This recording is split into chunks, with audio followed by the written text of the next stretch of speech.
Kabanata 1831 hanggang 1840. Ang kapangyarihan ng Saint Weapon.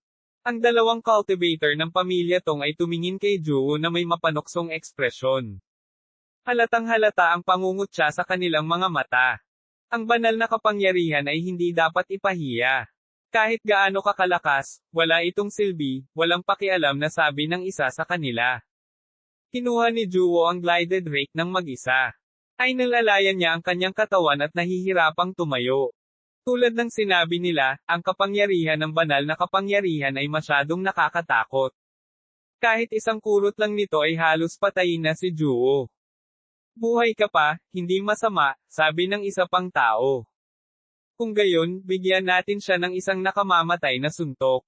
Pagkasabi noon ay muling nagliwanag ang itim na tansong kampana sa kanyang kamay.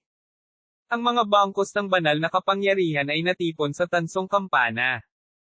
Agad na na-distort ang espasyo sa paligid. Isang malakas na panloob na chi ang nagpabuga ng uno sa paligid na para bang ang langit ay nahuhulog at ang lupa ay nahati. Sa sandaling ito, isang mas nakasisilaw na lilang liwanag ang biglang bumuglas mula sa palad ni Juwo. Ang liwanag na ito ay nagtagal sa paligid ng glided rake, at sa isang iglap, ang kulay ng glided rake ay naging lubhang kakaiba. Ang orihinal na gininto ang ningning ay nagsimulang kumurap na may mga bakas ng pilak. Sa sandaling lumitaw ang pilak na liwanag na ito, nagsimulang kumalat ang isang katulad na banal na kapangyarihan. Hindi napigilan ng dalawang tao mula sa pamilya Tong na mabigla nang makita ang nangyari. Sa kasamaang palad, ang gilded rake sa lalong madaling panahon ay nagpatuloy sa gininto ang kulay nito. At ang mga butil ng banal na kapangyarihan na nananatili rito ay nawala ng walang bakas. Boom! Hinawakan ni Juwo ang golden rake sa kanyang kamay, at dinurog iyon na parang hinahati niya ang langit at lupa. Kahit na nawala ang banal na kapangyarihan, ang pag-ataking ito ay naglalaman pa rin ng nakakatakot na kapangyarihan ng Purple Cloud Pearl. Walang silbi. Malamig na sabi ng isa sa kanila. Sa ilalim ng kapangyarihan ng banal na kapangyarihan, lahat ay dapat mamatay. Hinampis niya ang tansong kampana pasulong, at muling kumalat ang banal na kapangyarihan, diretsyong pinindot patungo sa Juwo. Mahigpit na hinawakan ni Juwo ang glided rake, at ang lilang liwanag ay patuloy na pumupuno sa hangin. Isang nakakatakot na eksena ang lumitaw. Ang glided rake ay talagang tumusok sa bangkos ng banal na kapangyarihan at dumiin patungo sa kanilang dalawa. Nang makita ang eksenang ito, nagbago ang ekspresyon ng dalawang lalaki. Talagang napasok ni Juwo ang banal na kapangyarihan. Sobrang nakakatakot. Boom! Isang tipak ng panloob na chi mula sa glided rake ang tumama sa kanilang dalawa, na napilitang umatras. Ang isa sa kanila ay nataman pa sa mukha nito at duguan ng husto. Gayunpaman, pagkatapos ng pag-ataking ito, nawala ng buong lakas si Juwo at bumagsak sa lupa. Nililigawan mo si kamatayan. Ang cultivator na nataman ay napuno ng dugo at labis na nagalit. Hinawakan niya ang itim na tansong kampanilya at sumugod patungo kay Juwo, na gustong bigyan siya ng huling suntok. Ngunit sa sandaling ito, pinigilan siya ng magsasaka sa tabi niya. Walang saysay ang pagpatay sa kanya, malamig niyang sabi. Anong ibig mong sabihin? Galit na tanong ng isa pang lalaki. Ano ang silbi ng pagpatay sa kanya ngayon? Mas mabuting bawiin siya at pilitin si Chinyu na magpakita, patuloy ng magsasaka. Hinawakan niya ang itim na tansong kampana sa kanyang kamay at walang pakialam na sinabi, kung magpapatuloy tayo, baka magalit talaga tayo kay Thunder Courtyard. Hindi sulit. Ngunit kung ibabalik natin si Juwo sa pamilya Tong at pipilitin si Chinyu na magpakita, walang masasabi ang Thunder Courtyard. Matapos marinig ito, ang cultivator na malubhang nasugatan ni Juwo ay tumahimik. Kung gayon, ililigtas ko ang kanyang buhay sa ngayon. Papatayin ko siya maaga o huli. Nagngangalit ang magsasaka at sinabing. Walang ibang sinabi ang cultivator sa tabi niya. Iniunat niya ang kanyang kamay, at tinakpan ng itim na tansong kampana sa kanyang kamay si Juwo, pinipigilan siya. Sa makatuwid, kahit na may mahusay na kakayahan si Juwo, hindi siya makakatakas. Sa tansong kampana, si Juwo, na malubhang nasugatan, ay dahan-daang nagmulat ng kanyang mga mata. Hindi siya natatakot sa kasalukuyang sitwasyon. Sa halip, siya ay mukhang relaxed, na parang lahat ay nasa loob ng kanyang mga kalkulasyon. Uwi. Nang sumunod na araw, nang ang lahat mula sa Demon Slaying Peak ay muling nagtipon, wala silang nakitang bakas ng Juwo. Pagkaraan ng ilang sandali, hindi pa rin nila mahanap si Juwo. Mukhang umalis na si Juwo sa Thunder Courtyard, sabi ng isang tao. Tama. Sa karakter ni Juwo, tiyak na ayaw niyang tumanggap ng pabor mula sa iba ng walang bayad, tumayo si Cao Huang at sinabi. Sinabi ni Xiaobai sa malalim na boses, talagang ayaw ni Juwo na isakripisyo ng lahat ang kanilang mga puntos kapalit ng kanyang kaligtasan. Kaya't, malamang patay na siya ngayon. Naging pangit ang ekspresyon ng lahat. Nagdilim ang mukha ni Jiu Xiao. Medyo nagilty siya. Kung nagpasya siyang ipagpalit ang Saint Weapon kahapon, hindi mangyayari ang ganitong trahedya ngayon. Sa sandaling ito, isang sinag ng liwanag ang biglang tumago sa kawalan at bumaril sa ibabaw. Iniunat ni Jiu Xiao ang kanyang kamay at hinawakan ito sa kanyang kamay. May hawak siyang papel sa palad niya. Pagkatapos buksan ang tala, ilang malalaking salita ang lumutang. Kung ayaw mong may mangyari kay Juwo, hayaan si Qin Yu na mag-isa na pumunta sa pamilyang Tong. Ang ilang salitang ito ay agad na nagpagalit sa buong Demon Slaying Peak. Tulad ng inaasahan, si Juwo ay kinuha nila. Itong grupo ng mga Beastard. Gumagawa sila ng mga bagay na nakalulugod sa kanila habang nasa kamay nila ang Saint Weapon. Tulad ng lahat ng tao ay galit na galit, ang pinakamataas na master sa gilid ay umiling at sinabing, kahit na nangangahulugan ito na si Juwo ay ligtas sa ngayon. Matapos ang paalala ng Peak Master, lahat ay tila bumalik sa kanilang katinoan. Ngunit hiniling nila kay Qin Yu na pumunta sa pamilya Tong. Ito, wala tayong paraan para sabihin kay Qin Yu ang tungkol dito. Tama. Kung hindi nila mahintay si Qin Yu, hindi ba nila papatayin si Juwo? Tinulyapan ng Peak Master ang karamihan at sinabi sa malalim na boses, hihilingin sa isang tao na magpadala sa kanila ng sulat na nagsasabi sa kanila na si Qin Yu ay nasa closed-door seclusion. Pagkalipas ng isang taon, bibisitahin sila ni Qin Yu. Matapos marinig ang mga salita ng Peak Master, may nag-aalinlangan na nagtanong, hihintayin ba siya ng pamilya Tong? Mayroon ba silang ganoong pasensya? Tama. Paano kung desperado na sila? Natarante yung iba at sinabing. May pasensya man sila o wala, wala silang ibang pagpipilian, malamig na sabi ng Peak Master. Lahat, huwag mag-alala. Bago magpakita si Qin Yu, mahalaga pa rin si Juwo sa kanilang mga kamay. Kaya walang mangyayari. Bukod dito, hindi ganoon katagal ang isang taon. Naniniwala akong gagawa sila ng tamang desisyon. Nang marinig ito, natahimik ang lahat. Maaaring ito ang tanging pagpipilian sa ngayon. Ang Thunder Courtyard ay hindi magpapadala ng sinuman sa pamilya Tong para iligtas siya dahil labag ito sa mga patakaran ng Thunder Courtyard. Matapos ang maraming pagsasaalang-alang, sa wakas ay sumang-ayon ang lahat sa panukala ng Peak Master. Sa mga koneksyon ng Peak Master, hindi mahirap makakuha ng isang tao na magpadala ng sulat. Noong araw na iyon, sumulat ng sulat ang Peak Master at ipinadala ito sa pamilya Tong. Hindi nagtagal ay naihatid ang liham sa pamilya Tong. Sa bulwagan ng pamilya Tong, tiningnan niyang Master Tong ang sulat na nasa kamay niya at malamig na sinabi, 1 taon. Sino ang handang maghintay sa kanya ng 1 taon? Pagkatapos ng 1 taon, huli na ang lahat. May lumapit sa gilid at nagtanong, Young Master, ano ang dapat nating gawin? Patayin ang Juwo na iyon. Malungkot na sabi ni Tong Guangqing. Kailangan kong pilitin si Qin Yu na magpakita. 1,832 Changmang. Malungkot ang ekspresyon nitong Guangqing, at siya ay may bisyo sa kaibuturan. Hindi mo dapat gawin iyon. Biglang nag-walk out si Tito Guan sa mga sandaling ito.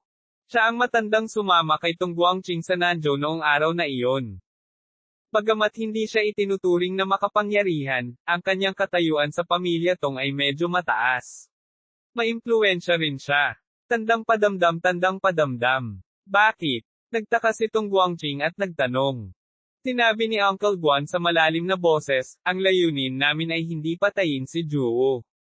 Mamatay man siya o hindi, hindi kami gaanong nakakaapekto. Basta siya ay nasa ilalim ng aming kontrol, sapat na iyon. Ngunit kung papatayin natin siya, pupunta pa ba si Chinyu sa pamilya Tong? Kapag desperado na siya, isa sa publiko niya ang mahalagang bagay. Hindi yun magandang balita para sa pamilya Tong. Matapos marinig ang sinabi ni Uncle Guan, pumayag na lang si Tong Guangqing, bagamat medyo hindi siya nasisiyahan. So hihintayin natin siya ng 1 taon. Sabi ni Tong Guangqing na may malungkot na mukha. Tinulya pa ni Uncle Guan si Tong Guangqing at walang pakialam na sinabi, hindi pa huli ang lahat para ayusin ang mga bagay. Hindi tayo dapat magmadali. Bukod dito, hindi siya makakapagdulot ng anumang gulo sa loob ng 1 taon. Kung talagang pumasok siya sa closed-door cultivation, hindi niya malalaman kahit patayin natin si Juo. Malamig na sumingot si Tong Guangqing at tumango lang. Uwi, si Chinyu, na nasa closed-door seclusion, ay walang alam sa nangyari.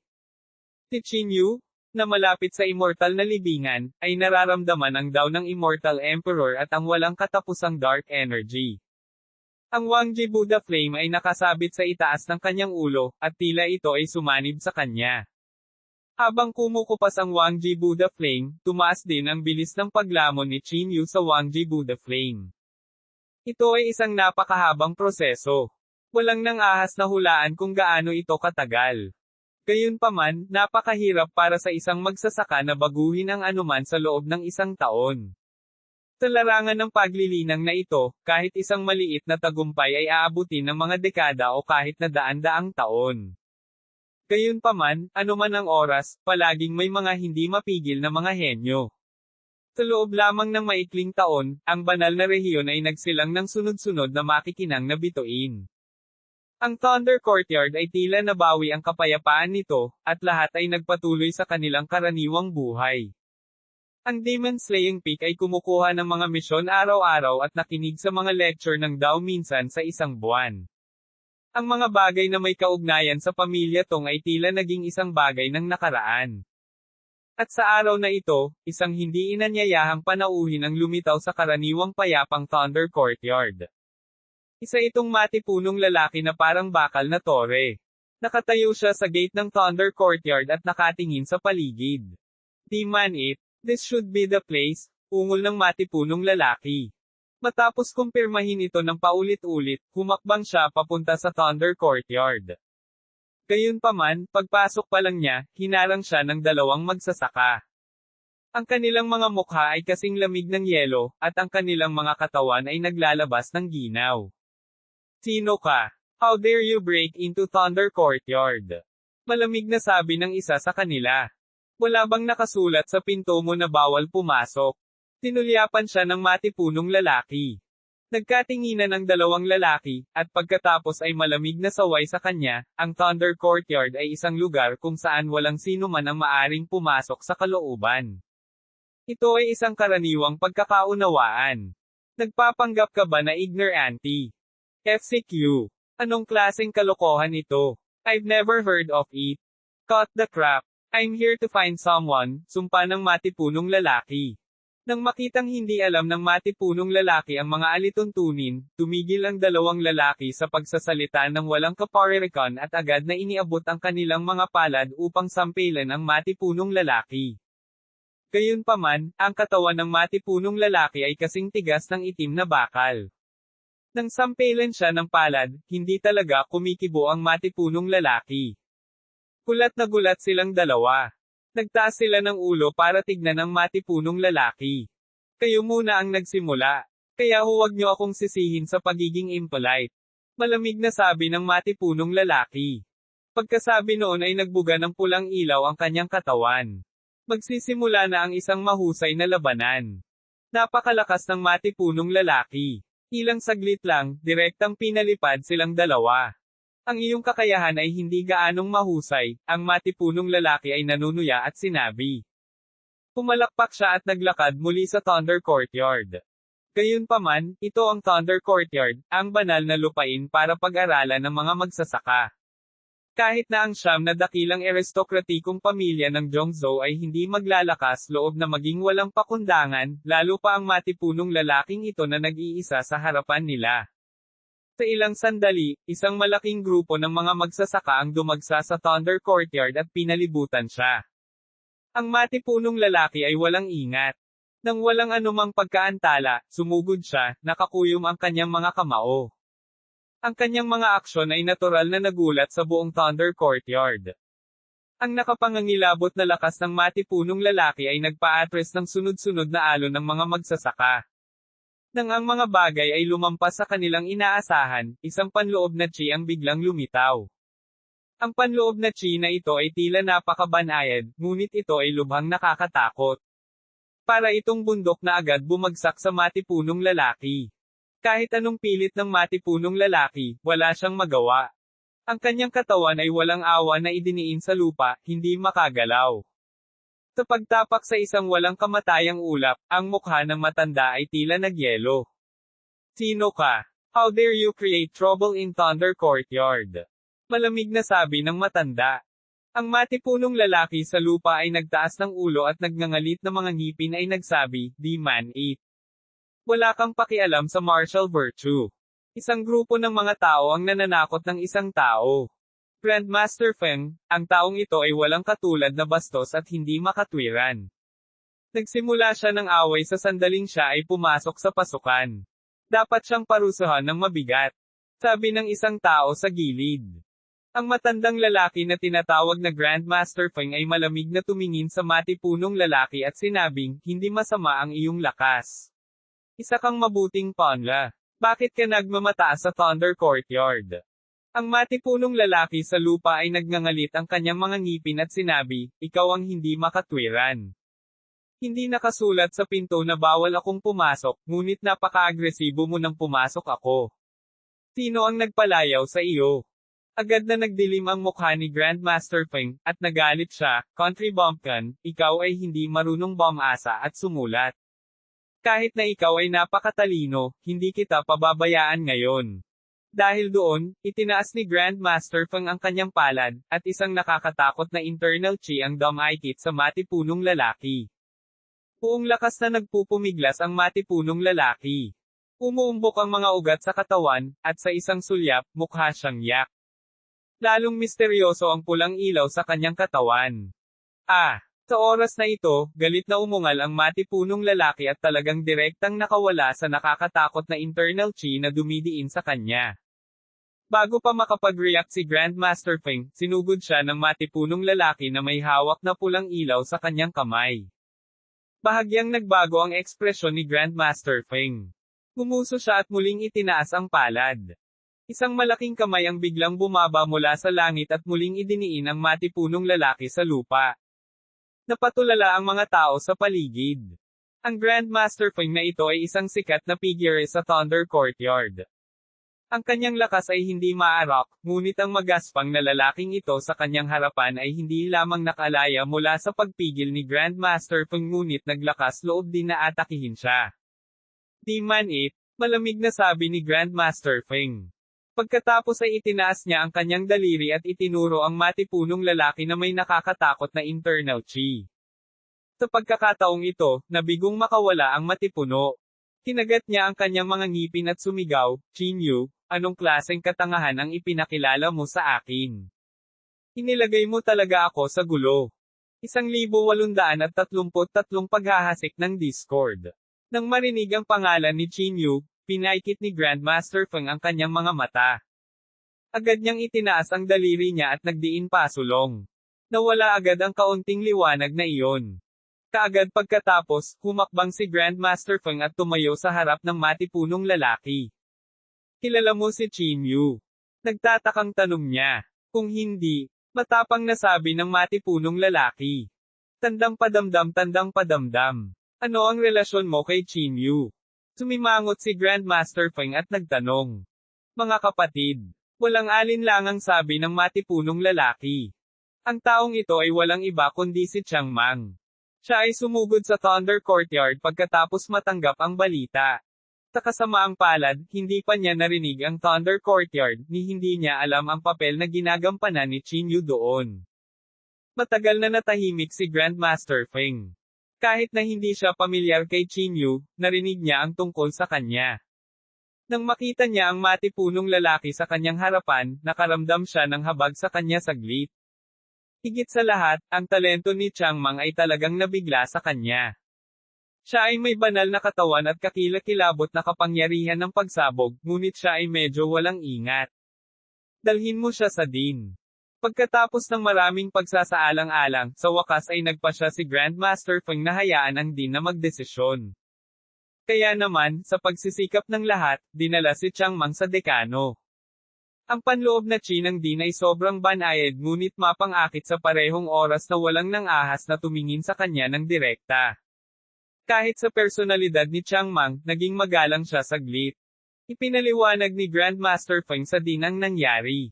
Hindi napigilan ng Dean na haplasan ang kanyang balbas at ngumiti. Tumingin siya kay Chang Mang, ngumiti, at sinabing, ikaw at si Qin Yu ay matandang magkaibigan. Magkapatid tayo. Pagmamalaki ni Chang Mang. Sa iisang lugar ba kayo nanggaling? Patuloy na tanong ng Dean. Nagulat si Chang Mang, ngunit tumango siya sa huli. Nilaibot ng tingin ng dekano si Chang Mang at sinabing, ikaw ay may banal na katawan, at ang iyong lakas ay pambihira. Ikaw ay isang namumuong henyo. Aling pangunahing rurok ang gusto mong salihan? Tanong ng Dean pagkatapos ng maraming pag-iisip. Anong main pick? Ano iyon? Si Chang Mang ay nasa kawalan. Walang pagpipilian ng dekano kundi kumuha ng isang tao na magsabi kay Chang Mang tungkol sa mga patakaran at pangkalahatang istruktura ng Thunder Courtyard. Hindi naiwasang magulat si Chang Mang matapos itong marinig. Bagamat hindi pa niya narinig ang Thunder Courtyard, narinig niya ang tungkol sa pamilyang yan ng siyam na dakilang aristokratikong pamilya. Ito ay dahil si Yan Ruozo ay mula sa pamilyang yan, isa sa siyam na dakilang aristokratikong pamilya. Nang makita ang gulat na ekspresyon ni Chang Mang, mahinang ngumiti ang Dean. Dapat kang gumawa ng desisyon ngayon, sabi ng Dean. Pupunta ako kung nasaan man si Qin Yu, ungol ni Chang Mang. Maaari kang pumunta sa Demon Slaying Peak kung gayon, iwinagayway ng Dean ang kanyang kamay at walang pakialam na sinabi. Sumang-ayon si Chang Mang. Tumayo na siya at naghanda ng umalis. Sa sandaling ito, biglang iniban ng Dean ang paksa at walang pakialam na sinabi, itong isang pagkakataon lang ang ibibigay ko sa iyo. Kung lalabagin mo muli ang mga patakaran ng Thunder Courtyard, walang makakapagligtas sa iyo. Bahagyang natigilan si Chang Mang. Lumingon siya at sinabing, alam ko. Hindi nagtagal, dinala si Chang Mang sa Demon Slaying Peak. Katulad noong unang sumali si Qin Yu, kailangang dumaan si Chang Mang sa formation. Gayunpaman, ang pagdaan sa formasayo na ito ay napakadali para kay Chang Mang. Laking gulat ng lahat. Kaakibat ng mabangis na anyo ni Chang Mang, halatang hindi siya dapat pagtripan. Hindi nagtagal, ang buong Demon Slaying Peak ay napuno ng kuryosidad kay Chang Mang. Itong si Chang Mang ay tila kaibigan ni Qin Yu. Kaibigan ni Qin Yu. Ang mga kaibigan ng lalaking ito ay pawang mga freak. Speaking of which, itong si Chang Mang ay medyo katulad ni Juo. Pareho silang may maalab na personalidad. Ikinaway ni Cao Huang ang kanyang mga braso at sinabing, gusto ko ang mga mahihirap na lalaki na tulad niya. Amanin ko siya saglit. Nang matapos siyang magsalita ay may nagsalita sa gilid. Narinig niyo ba? Noong unang dumating si Chang Mang sa Thunder Courtyard, nag-iisang natalo niya ang 12-dosenang tao. Kahit si Grandmaster Feng ay muntik na niyang bugbugin. Ano? Kahit si Grandmaster ay muntik nang mabugbog. Hindi ba medyo abnormal ang lalaking ito? Si Cao Huang, na nakatayo sa gilid, ay lumiit pa sa kanyang leeg. Parang gusto pa niyang umatras. Mabagal na naglakbay ang mabuting balita, at may mga pakpak ang masamang balita. Mas naging misteryoso ang balita tungkol kay Chang Mang nang kumalat ito. Ang katotohanang muntik na niyang talunin si Grandmaster Feng ay naging kapantay niya kay Grandmaster Feng at nakipaglaban ng ilang araw sa unang pangunahing rurok. May mga alingaw-ngaw din na si Chang Mang ay inapo ng ilang prehistoric beast. At mayroon siyang bloodline ng unang henerasyon ng sinaunang mabangis na hayop sa kanyang katawan, na ginagawa siyang lubhang nakakatakot. Si Changmang ay natural na walang alam tungkol sa mga tsismis na ito. Determinado siyang hanapin si Chinyu sa lalong madaling panahon. Kaya lang, pumunta siya sa Peakmaster sa parehong araw para magtanong tungkol kay Chinyu. Sa kuweba ng Peakmaster, si Jiu Shao at ang Peakmaster ay naglalaro ng chess araw at gabi gaya ng dati. Nang makita niyang pumasok si Changmang, sinabi ng Peakmaster nang hindi iniangat ang kanyang ulo, "Changmang, ano ang problema?" "Peakmaster, nasaan si Chinyu?" Magalang na tanong ni Changmang. "Ilang araw na ako dito, bakit hindi ko pa siya nakikita?" Si Chinyu ay nasa closed-door cultivation. "Natatakot ako na magtatagal bago siya makalabas," walang pakialam na sabi ng Peakmaster. Di man it, nang marinig ito ni Changmang, hindi niya maiwasang magmura. Talagang pumasok ang brat na ito sa closed-door seclusion sa oras na ito. Kasuklam-suklam. Pagkasabi nito, nag-walk out si Changmang. Ang Demon Slaying Peak ay walang kakulangan sa mga taong makialam. Dahil napakaraming sabi-sabi tungkol kay Changmang, lalo pang na-curious ang mga tao sa kanyang lakas. Kaya naman, ilang Devil Hunters ang nagtalakay at nakaisip ng isang napakatalino na plano. Sa araw na ito, nang malapit nang bumalik si Changmang sa kanyang tinitirhan sa kuweba, nakita niya ang ilang tao na nakatayo sa bakana ng tirahan ng kuweba. Lumapit si Changmang na may hinala.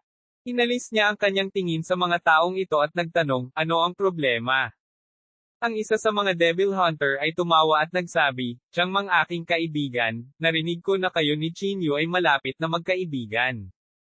Totoo ba ito?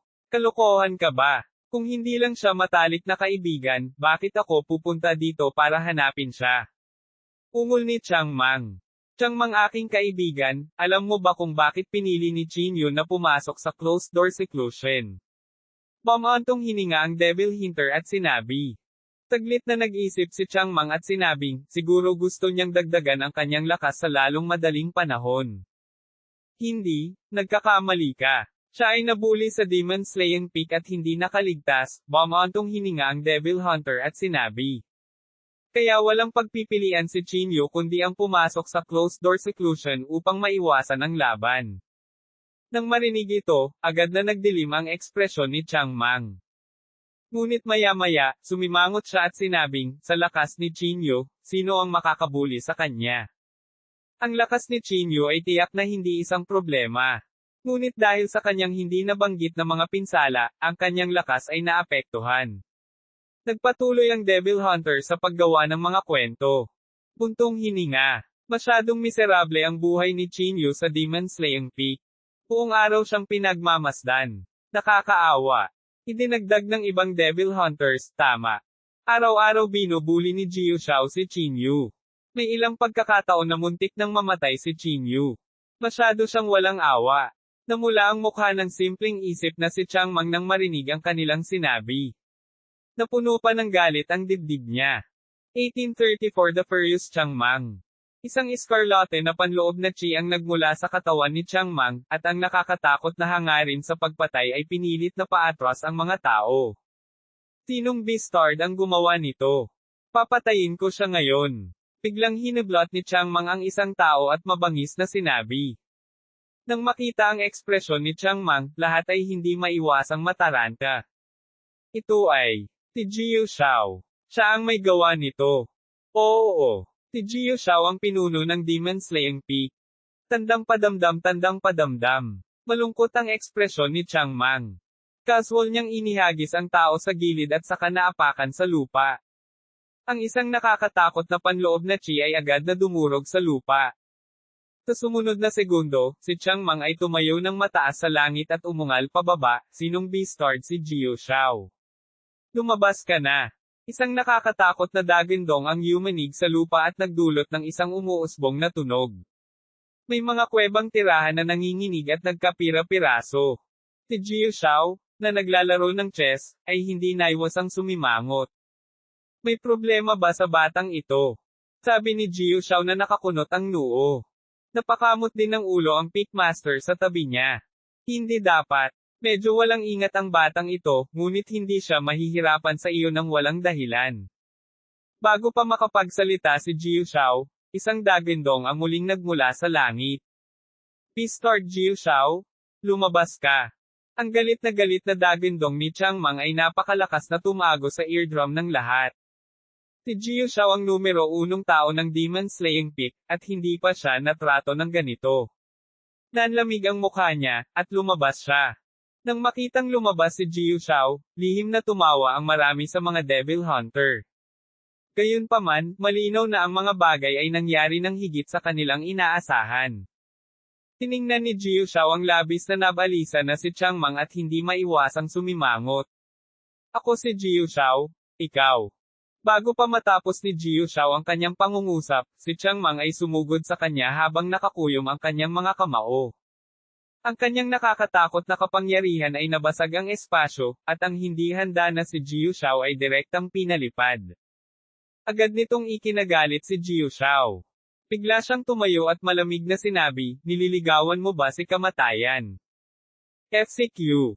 I hate beastard like you who bully others. And you're bullying my brother. Si Chang Mang, na lumampas sa dagat, ay hindi nakarinig ng anuman. Ang kanyang marahas na kamao ay tumama kay Jiu Shao. Sa sandaling ito, masasabing nakamamatay ang bawat galaw ni Chang Mang. Ito ay lubhang nakakatakot. Si Chang Mang, na orihinal na sobrang makapangyarihan, ay nagkaroon ng qualitative improvement sa kanyang lakas pagkatapos niyang makapasok sa Holy Region. Talagang kapantay niya si Jiu Shao sa laban. Bawat suntok niya ay nakatutok sa Vitality Gate ni Jiu Shao. Malinaw, sinusubukan niyang kitilin ang buhay ni Jiu Shao. Wala pang kalahating araw, si Jiu Shao at Chang Mang ay parehong basang-basa sa dugo. Ito ay isang kakilakilabot na tanawin. Gayunpaman, naging mas matapang si Chang Mang sa pagsulong ng labanan. Para bang hindi niya alam kung ano ang pagod, at hindi siya titigil sa pakikipaglaban hanggang sa siya ay mamatay. Sa pagtingin sa eksena, napagtanto ng lahat na sila ay nagkagulo. Kung magpapatuloy ito, tiyak na mamamatay ang isa sa kanila. Pilasan mo at hikayatin sila. Itong si Chang Mang ay baliw. Sinong maglalakas loob na akitin siya? Napansin din ng Pitmaster na may mali. Sabi niya na may malamig na mukha, anong nangyayari? Ang iilan sa kanila ay walang lakas ng loob na magtago ng anuman at agad na sinabi sa Pitmaster ang nangyari. Nang marinig ang kanilang mga salita, ang mukha ng Pitmaster ay hindi maiwasang magdilim. Itinuro niya ang ilan sa kanila at sinabing, kayo, nagdulot ng gulo. Mga ad ng Pop Future. Walang anumang pagkaantala, mabilis na tumayo ang Pitmaster at sinubukang pigilan ang dalawa. Gayunpaman, nabigo ang uhaw sa dugo na si Chang Mang na makilala ang pagkakaiba ng kaibigan at kalaban. Ang Pitmaster na sinusubukang pigilan ang laban ay natama ng suntok, at siya ay nahulog sa lupa. Nako, magmadali tayo sa unang pangunahing tuktok. May naramdaman na may mali at nagmamadaling pumunta sa unang pangunahing tuktok. Hindi alam ng Pitmaster kung ano ang gagawin. Ang lakas ng 2 taong ito ay higit pa sa kanya. Imposibleng itigil ang laban. Mahigit sa kalahati ng buong Demon Slaying Peak ang nawasak. Si Jiu Shao ay napuno ng dugo, at ang kalahati ng kanyang manipis na katawan ay halos madurog. Hindi na mas mabuti ang kalagayan ni Chang Mang. May malaking butas sa kanyang dibdib, at ang kalahati ng kanyang ulo ay nabasag. Pati ang primordial spirit niya ay nalantad. Pagkatapos ng lahat, si Jiu Shao ay naglilinang sa Thunder Courtyard sa loob ng maraming taon. Ang kanyang mga diskarte ay hindi maaaring ihambing ni Chang Mang. Kung magpapatuloy ito, magiging kapahamakan para kay Chang Mang. Kung ganoon nga ang kaso, huwag mo akong sisihin sa pagiging impolite. Sa pagtingin sa baliw na si Chang Mang, hindi maiwasan ni Jiu Shao ang pakiramdam na gusto siyang patayin. Nagningning ang palad niya, at nang itaas niya ang kamay, may sinag ng liwanag. Ang liwanag ay mukhang napakasimple, ngunit ito ay pinasimple. Isa itong top-tier technique mula sa Thunder Courtyard na lubhang nakakatakot. At ilang araw na ang nakalipas, ginamit din ni Grandmaster Feng ang technique na ito. Kapag nalaslas ito, tiyak na mamamatay si Chang Mang. Sa mahalagang sandali na ito, sa wakas ay dumating si Grandmaster Feng. Ang kanyang katawan ay naglalabas ng mga butik ng liwanag habang siya ay nakatayo sa pagitan ng dalawa. Ang mga diskarte ng 2 tao ay pumasok lahat sa katawan ni Grandmaster Feng. Sa huli, sila ay nawala ng walang bakas, na hindi nagdulot ng kaunting ripple. Pagkatapos nito, ikinawin ni Grandmaster Feng ang kanyang kamay, at isang panloob na chi ang bumaba mula sa langit, idiniin ang dalawa sa lupa. Buong lakas na nagpumigla si Chang Mang, ngunit hindi siya makalaya dahil sa kanyang matinding pinsala. Si Jiu Shao, na nakahandusay sa lupa, ay mapula ang mukha. Para sa kanya, ito ay talagang isang kalamidad. Ikaw na naman. Sa pagtingin sa duguan at humihingal na si Chang Mang, nagdilim ang mukha ni Grandmaster Feng. Napangiti ng mapait ang Peakmaster sa gilid. Naglakad siya pasulong, ikinulong ang kanyang mga kamay, at binati siya, Grandmaster Feng. Anong nangyayari? Malamig na sabi ni Grandmaster Feng. Walang magawa ang Peakmaster at tanging nasabi sa kanya ang nangyari. Matapos marinig ito, si Grandmaster Feng ay lalong hindi nasisiyahan. Mula ngayon, ang Demon Slaying Peak ay hindi makikinig sa daw sa loob ng 1 taon. Malamig niyang sabi. Pagkatapos sabihin ito, tumalikod si Grandmaster Feng at umalis. Ang buong Demon Slaying Peak ay napuno ng mga panaghoy. Sa kabutihang palad, ang mga taong ito ay pawang mga simpleng pag-iisip, kaya't hindi nila masyadong pinapansin. Sinamantala ng mga tao ang pagkakataong ito, ipinaliwanag ng mga tao kung ano ang nangyari kay Chang Mang, at pinawi ang alitan. Pagkatapos ng insidenteng ito, ang buong Demon Slaying Peak ay lalong namangha sa lakas ni Chang Mang. Sa hinaharap, malamang na mas nakakatakot si Chang Mang kaysa kay Jiu Shao.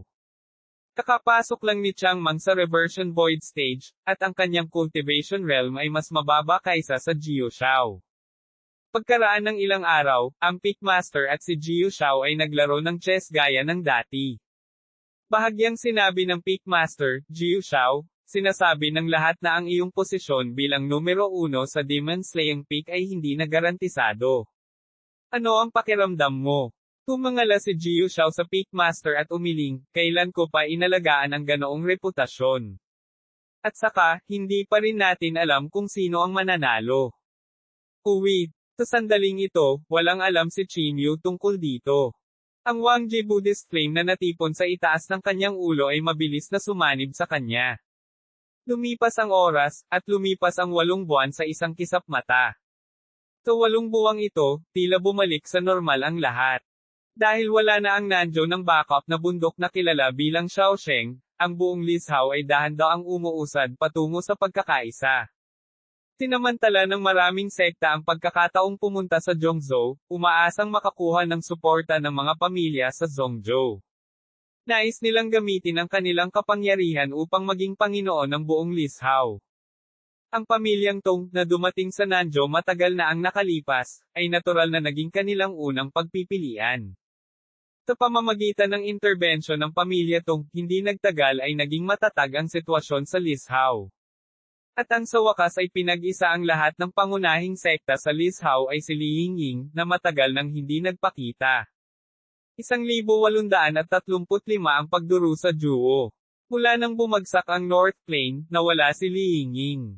Pero hindi siya sumuko. Ang isang taong nabulag ng pagnanasa at binaluktot ang kanyang isip ay hindi matukoy ang tama sa mali. Dahil sa una niyang tinitingnan ang Tianyan sect, naging aktibo siya sa sekta. Gayunpaman, bago siya makakilos, dumating ang pamilya Tong at nagdala ng mapanirang sakuna sa Tianyan sect.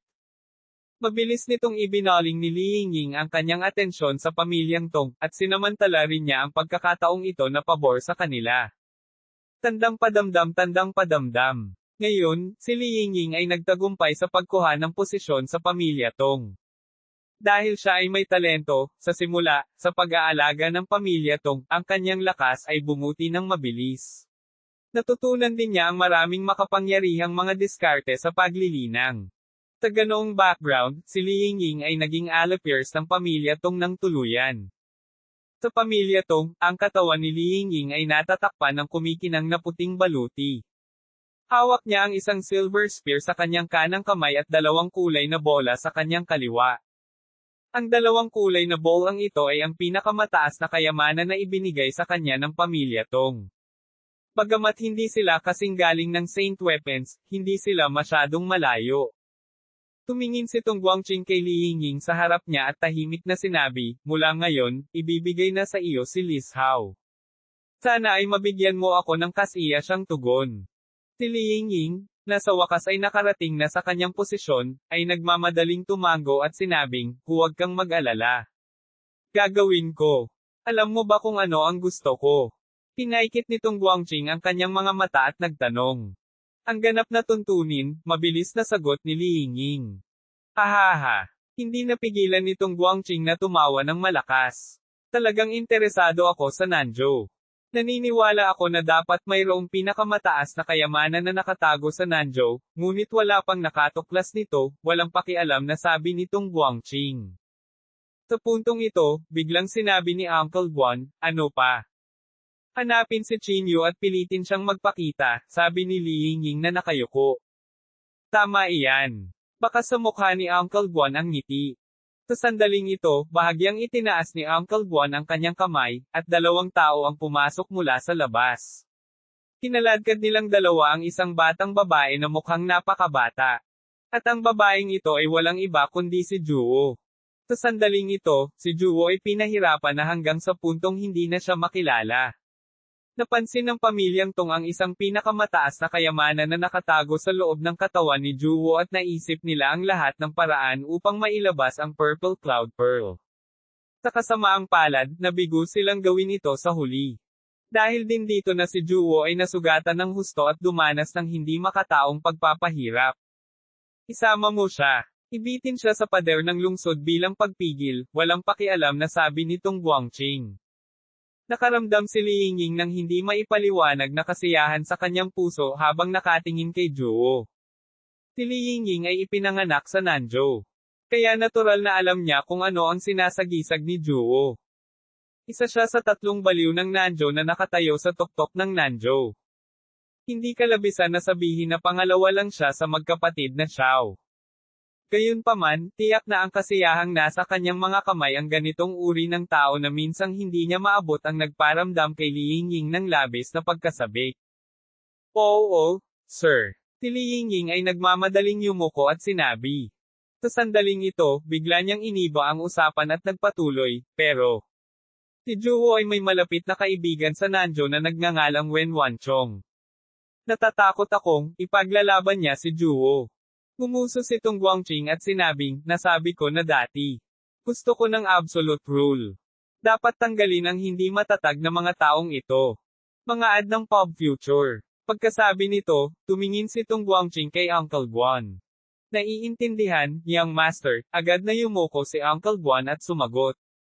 Nang sumunod na araw, nagpadala ang pamilya Tong ng mga tao upang salakayin ang bundok Dayo. Kahit makapangyarihan si Wen Wanchong, mahina pa rin siya laban sa pamilya Tong.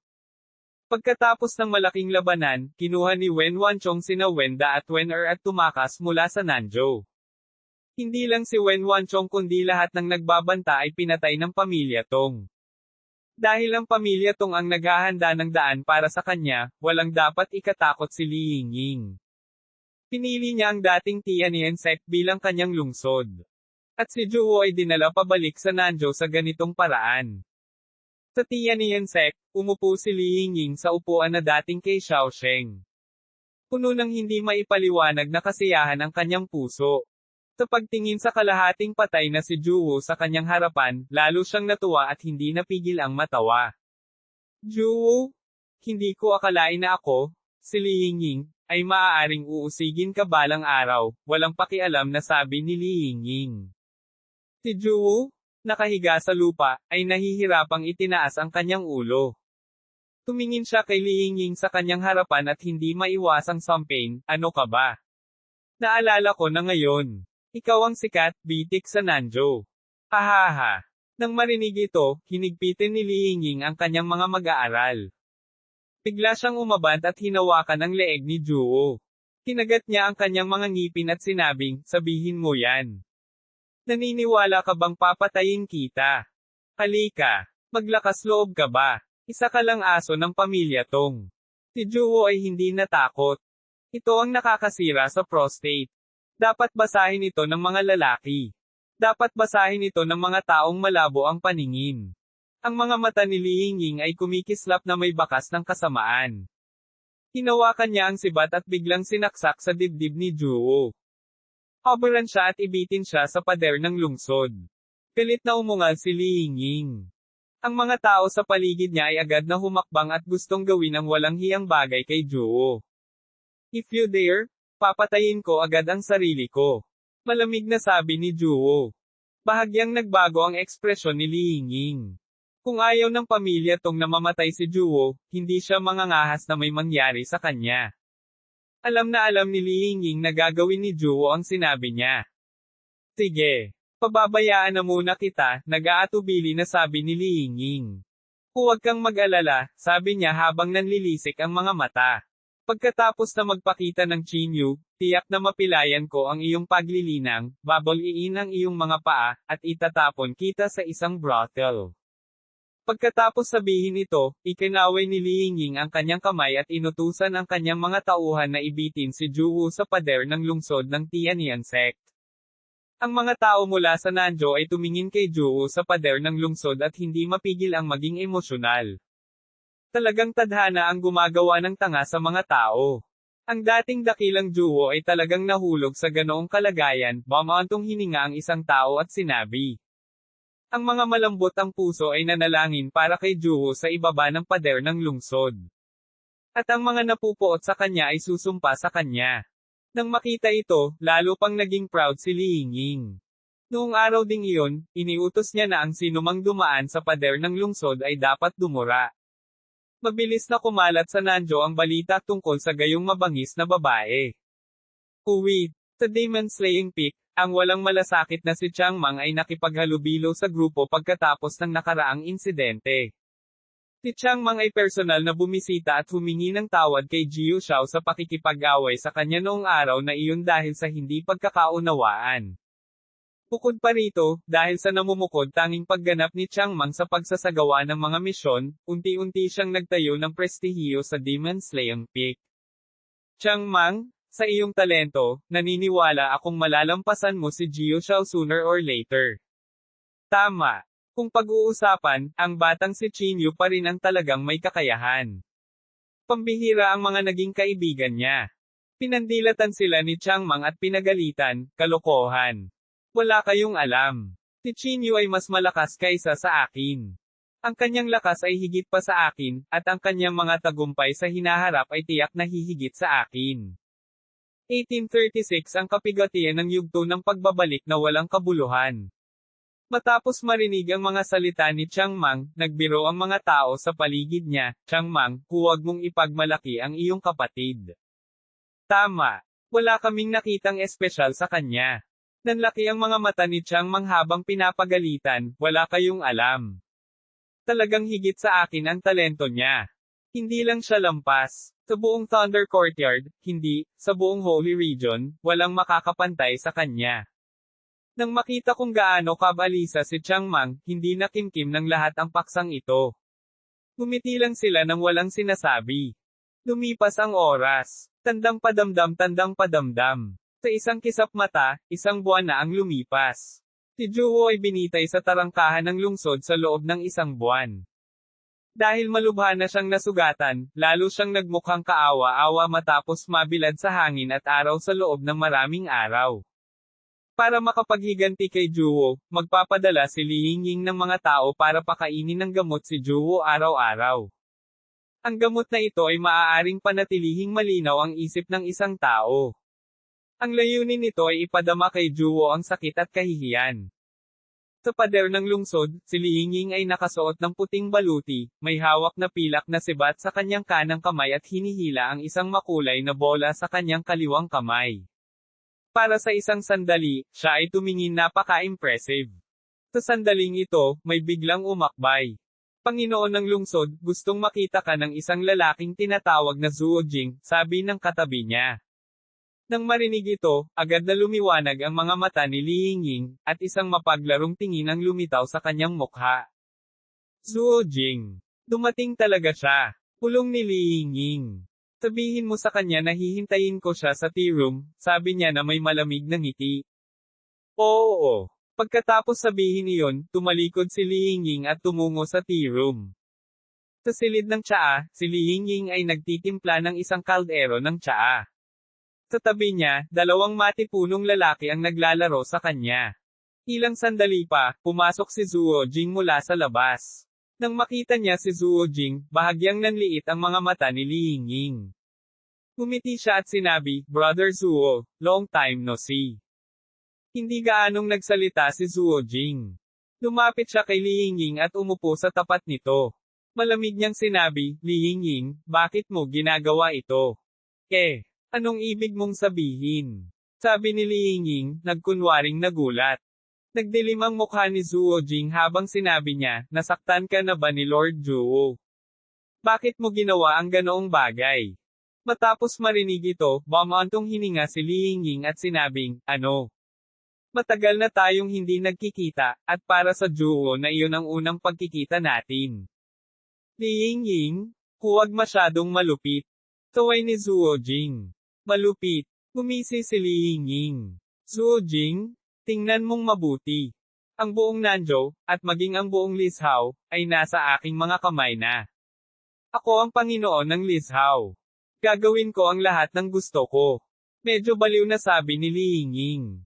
"Not to mention a petit Zuo. Kahit na gusto kong patayin ang lahat ng tao sa lungsod, walang makakapidyaw sa akin."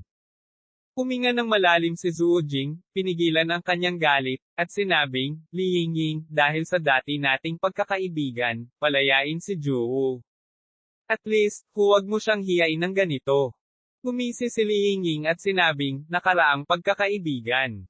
Noong itinaboy mo ako para kay Qinyu, naisip mo ba ang nakaraan nating pagkakaibigan?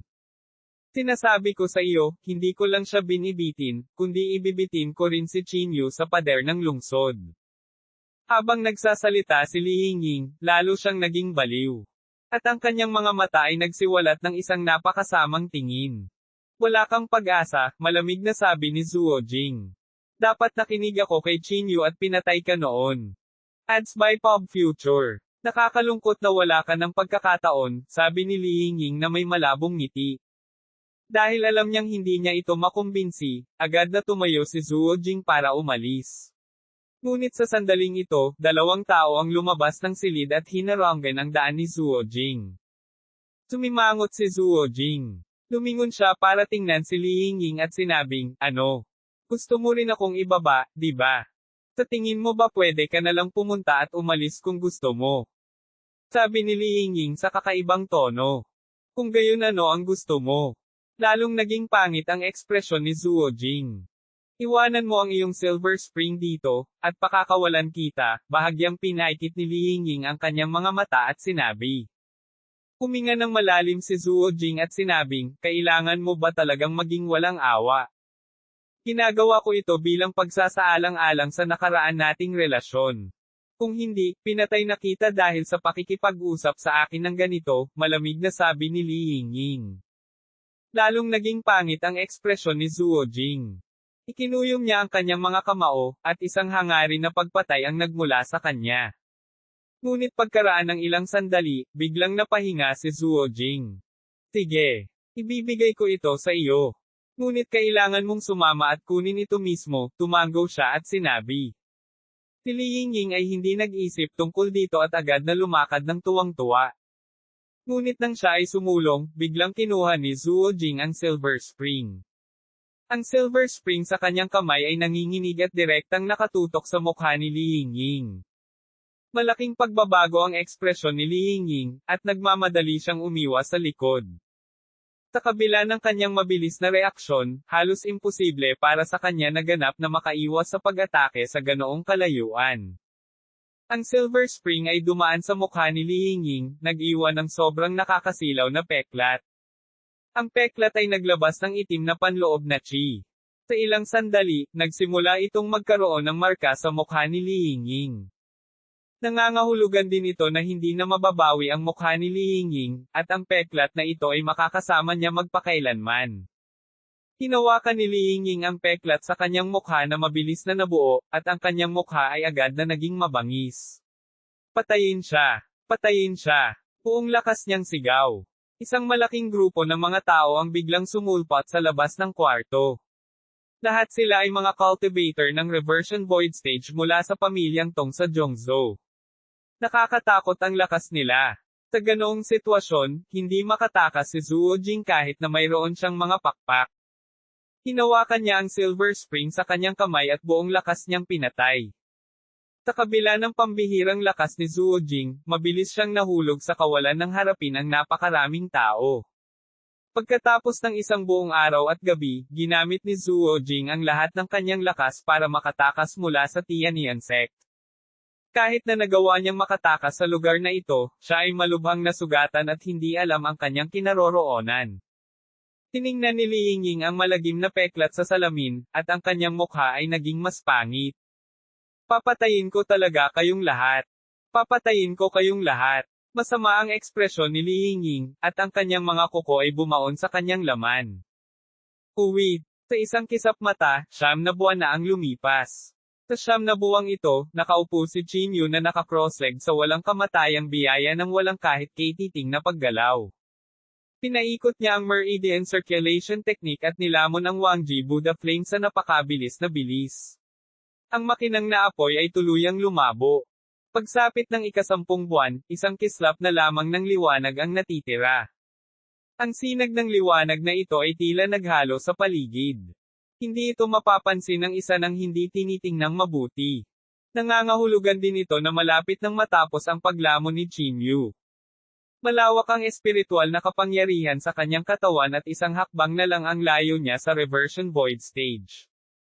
Isang araw sa ika-11 buwan, ang walang kamatayang libingan na laging nasa araw sa buong taon ay biglang nagsimulang matakpan ng maitim na ulap. Ang madilim na ulap ay nagtipon sa kalangitan, na sumasakop sa kalangitan at ginagawang gabi ang araw. Si Qin Yu, na nakaupo sa lupa, ay biglang nagmulat ng kanyang mga mata.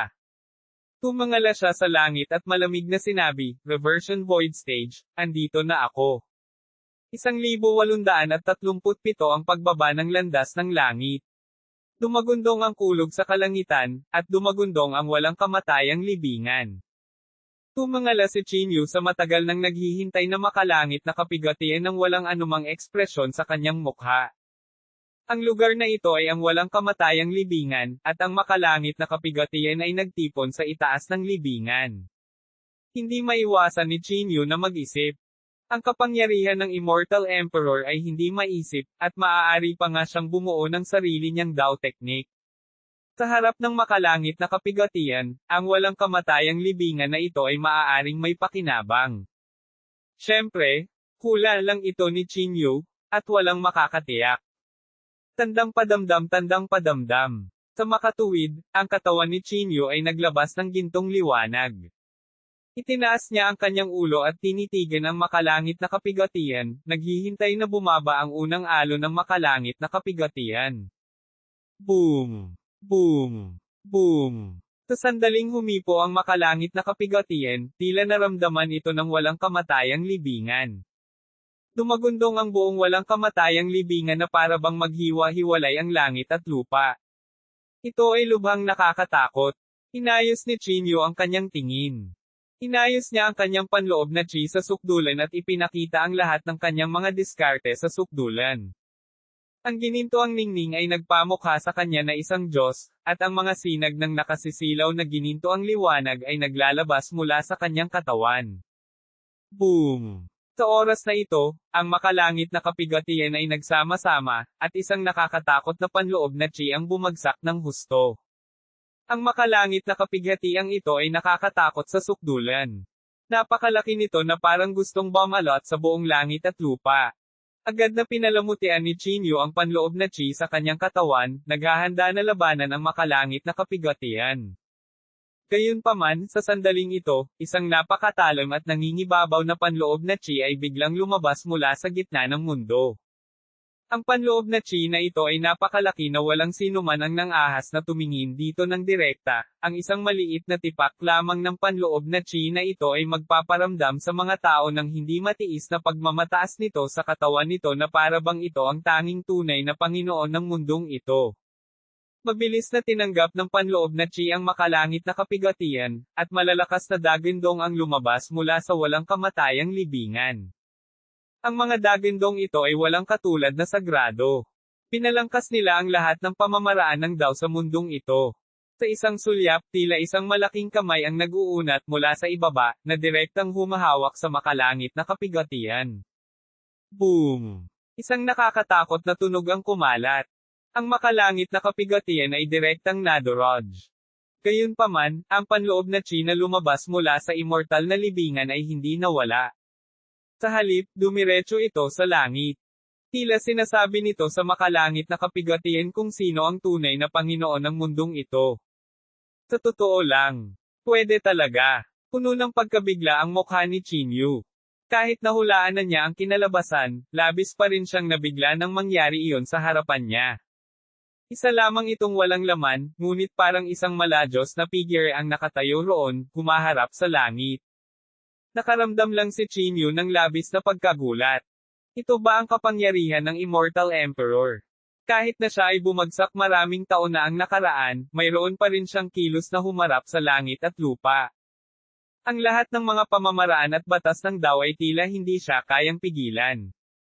Kahit na nawala ang lahat, ang mga discarding Tao na naiwan niya ay labis pa rin ang pagmamalabas. Sa harap ng walang kamatayang libingan na ito, pakiramdam ni Chinyu ay kasing liit ng alikabok, ni hindi kwalipikadong tumangala. Dumadagindong pa rin ang langit. Tila ang banggaan ng dalawang Tao teknik at hindi ng dalawang malalaking tao. Pagkaraan ng mahabang panahon, ang ikalawang alo ng makalangit na kapigatian ay hindi pa rin bumababa mula sa langit. Sa halip, tila natalo ito ng pamamaraan ng Tao ng Immortal Emperor. Gayunpaman, ito ay ang Path of Heaven pagkatapos ng lahat, na nabuo sa pamamagitan ng pagsasama-sama ng mga pamamaraan ng Doa ng hindi mabilang na mga tao. Ito ay hindi isang bagay na maaaring ihambing ng isang tao. Sa wakas, ang madilim na ulap ay nagsimulang umatras at nagtipon sa itaas ng ulo ni Chinyu. Nagulat ito kay Chinyu, at hindi niya maiwasang magmura. FCQ. Napahamak ako. Hindi maiwasan ni Chinyu na magmura. Ang makalangit na kapigatian ay tila gustong lumunin si Chinyu. Patuloy itong gamulong patungo sa direksyon niya. Ang nakakatakot na presyon ay nagpanginag kay Chinyu. Napakahina ng kanyang mga paa na parang luluhod siya sa lupa. Mga ad ng Pop Future. Kung alam ko lang ito ng mas maaga, umalis muna ako sa lugar na ito. Hindi mapigilan ni Chinyu na magmura sa kanyang puso. Gayunpaman, sa sandaling ito, walang silbi na sabihin ang anuman. Nakatiis lang siya. Buzz. Sa sandaling ito, nawala ang madilim na ulap sa itaas niya, at bumalik sa normal ang lahat. Bago pa makatalikod si Chinyu, naramdaman niyang nagdilim ang kanyang paningin. Nang muli niyang imulat ang kanyang mga mata, pakiramdam niya ay hinayla siya sa ibang espasyo. Natigilan si Chinyu. Ibinaba niya ang kanyang ulo para tingnan ang kanyang katawan at laking gulat niya nang malaman na iyon ang kanyang primordial spirit. Hindi ako maaaring dumaranas ng kapigatian sa aking primordial spirit, hindi ba? Biglang nakaramdam ng masamang pakiramdam si Chinyu. Ang malampasan ng kapigatian na may primordial na espiritu ay ang lampasan ng kapigatian sa ilusyonaryong kaharian sa madaling salita. Gayunpaman, ang ilusyong ito ay hindi isang teknik kundi isang Tao teknik ng landas ng langit. Kung nabigo siyang malampasan ng kapigatian, mawawasak pa rin ang kanyang kaluluwa. Rumble. Hindi nagtagal, nagsimulang magtipon muli ang makalangit na kapigatian sa pangitain ni Chinyu. Ang napakalaking makalangit na kapigatian ay bumagsak patungo kay Chinyu. Nagulat si Chinyu at diretsyong nabasag sa lupa. Ito ay matinding sakit. Ang makalangit na kapigatiang ito ay tila nabasag sa primordial na espiritu. Ang sakit ay hindi matiis, at ang sakit ng pisikal na katawan ay hindi maihahambing dito. F6. Talagang totoo. Hindi mapigilan ni Chinyu na magmura. Sa ganitong paraan, hindi na umiiral ang pisikal na kalamangan ni Chinyu. Mula sa labas, si Chinyu ay nakaupo lamang na naka-crossleg na bahagyang nakapikit. Gayunpaman, nang ang makalangit na kapigatian ay bumaba sa paligid ni Chinyu, may mga bitik pa rin sa kanyang pisikal na katawan. At dumaloy ang dugo. Kung ganoon ang kaso, maswerte na nilamon ko ang mga primordial spirits. Kung hindi, namatay na ako nang walang pag-aalinlangan. Hindi napigilan ni Chinyu na mapabuntong hininga. Tumayo siya mula sa lupa. Ang kanyang gininto ang primordial spirit ay walang pinagkaiba sa kanyang pisikal na katawan. Ang gayong makalangit na kapigatian ay lubhang kakila-kilabot at kapos-palad. Gayunpaman, walang ibang paraan si Chinyu. Tinikap niyang pakilusan ang espiritual na kapangyarihan sa kanyang katawan upang maghanda para sa makalangit na kapigatian. Boom! Ang ikalawang alon ng makalangit na kapigatian ay bumagsak. Ikinuyom ni Chinyu ang kanyang kamao at bumangon, at ang kanyang gininto ang kamao ay tumanggap ng makalangit na kapigatian ng direkta. Sa sandaling ito, ang primordial spirit ni Chinyu ay nasa sobrang sakit na siya ay nanginginig. Gayunpaman, siya ay nagngangalit ng kanyang mga ngipin at sinubukan ang kanyang makakaya upang magmadali. Boom! Ang ikatlong alon ng makalangit na kapigatian ay bumaba din sa sandaling ito. Si Chinyu, na sa simula ay nakalaban, ay direktang nabagsak sa lupa. Ang kanyang primordial spirit ay naglabas ng mga tipak ng panloob na chi sa itim. Parang gusto nitong punutin ang primordial spirit niya. Kung titingnan mula sa labas, ang katawan ni Chinyu ay patuloy na nagdurugo, at ang kanyang katawan ay nanginginig ng husto. Kinagat ni Chinyu ang kanyang mga ngipin at muling tumayo. Ang primordial spirit ni Chinyu ay naging napakalakas din ngayon. Matapos makuha ang cultivation technique ni Satanas, ang primordial spirit ni Chinyu ay hindi maaaring ihambing ng iba sa parehong kaharian. Ang ika-4 na alon, ang ika-5 alon, at ang ika-6 na alon ng makalangit na mga kapigatian ay bumaba sa parehong oras. Walang ibang pagpipilian si Chinyu kundi ang labanan sila. Matapos makayanan ang 3 alon ng makalangit na kapigatian, ang primordial na espiritu ni Chinyu ay naging bahagyang lumabo. Pagkatapos, ang ika-7 alon at ang ika-8 alon. Ang 2 alon ng makalangit na kapigatian na ito ay hindi nakakasindak gaya ng kanyang inaakala. Sa kabaligtaran, sila ay medyo banayad, na nagpapahintulot kay Chinyu na makatiis sa kanila ng madali. Kakaiba. Kumunat ang noo ni Chinyu. Itinaas niya ang kanyang ulo at tumitig sa langit, naghihintay na bumaba ang ika-9 na alon ng makalangit na kapigatian. 1,838 ang mahiwagang ika-9 na alon ng langit na kapigatian. Itinaas ni Chinyu ang kanyang ulo at tumitig sa langit, ngunit hindi dumating ang ika-9 na alon ng makalangit na kapigatian. Walang pag-aalinlangan, dahil ang ika-7 at ang ika-8 alon ng makalangit na mga kapigatian ay napakahina, nangangahulugan ito na ang ika-9 na alon ay magiging lubhang kakila-kilabot. Habang mas matagal siyang naghintay, mas kakila-kilabot ang ika-9 na alon ng makalangit na kapigatian. Dahil dito, medyo hindi mapalagay si Chinyu. Tahimik siyang naghintay, ngunit tila hindi pa rin dumarating ang makalangit na kapigatian. Di man it, ginugulo mo ba ang estado ng pag-iisip ko? Hindi maiwasan ni Chinyu na magmura. Bago pa niya matapos ang kanyang pangungusap, sa wakas, may reaksyon mula sa langit. Isang bola ng liwanag na tila isang thunderball na namuo sa kalangitan. Pagkatapos nito, nahulog ang thunderball bilang isang itlog na nahulog sa path of heaven. Walang kamalay-malay na napaatras si Chinyu ng 2 hakbang. Kinakabahan siyang tumingin sa thunderball. Nang makitang mabuti ni Chinyu, napagtanto niyang hindi ito isang thunderball kundi isang tao. Isa itong figurang nababalot ng kidlat. Hindi man malinaw na nakikita ang mukha nito, ramdam pa rin ng isa ang malamig na ekspresyon sa mukha nito. Ito? Ano ito? Si Chinyu ay labis na hindi mapalagay. Ito kaya ang tunay na katawan ng landas ng langit. Bumababa ang kanyang tunay na katawan at naging ika-9 na alon ng makalangit na kapigatian. Hindi ba masyadong nakakatakot? O marahil, ito ay isang buhay na ipinanganak mula sa landas ng langit. Ito ay hindi maisip. Huminga ng malalim si Chinyu at sinubukang pakalmayan ang sarili. Sa sandaling ito, gumalaw ang figure. Iniunat niya ang palad at itinuro ang langit. Sa sumunod na segundo, ang maitim na ulap sa langit ay nagtipon sa palad nito. Ang lahat ng maitim na ulap ay nasalo sa kamay nito, at muling naging maaliwalas ang kalangitan, naiwan lamang si Chinyu at ang figurang ito. Ang lahat ng madilim na ulap sa kalangitan ay pinagsama sa isang taong kulog na ito. Ito, anong nangyayari? Kumunat ang noo ni Chinyu, nakaramdam ng higit na pagkabalisa. Bago pa makapag-react si Chinyu, dumating na ang figure. Ang nakakatakot na bilis nito ay hindi mailalarawan bilang mabilis. Sa isang iglap ay tila namuo siya sa harap ni Chinyu. Ito, nakanganga ang bibig ni Chinyu. Mabilis siyang bumalik sa katinoan at sinuntok. Gayunpaman, madali itong naiwasan ng figure.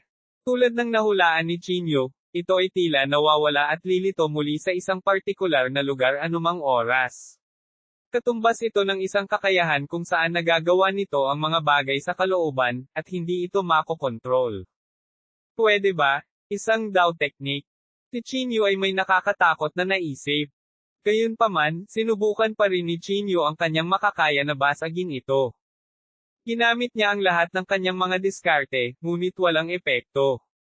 Kahit hawakan nila ang katawan nito ay agad silang lumunin. Parang ito ay tulad ng naisip ko. Ang bagay na ito sa harap ko ay ipinanganak mula sa isang Dao technique. Si Chinyu ay labis na natakot. Ito ay nabuo mula sa isang Dao technique at hindi matatalo. Ito ay dahil ang lahat ng mga magsasaka ay nabubuhay sa ilalim ng mga pamamaraan ng Dao. Sa madaling salita, ang Dao technique ay ang mundo. Sa makatuwid, paano lalaban ang isang tao sa mundo? Boom! Sa sandaling ito, kumilos ang figure. Ang tila magaan na palad nito, sa punto ng pagkakadikit, ay direktang pinasabog si Chinyu. Ang primordial spirit ni Chinyu ay tila nabasag, at ang ilaw sa kanyang katawan ay naging dimmer. Nako! Di man it, ang ekspresyon ni Chinyu ay nagbago ng husto.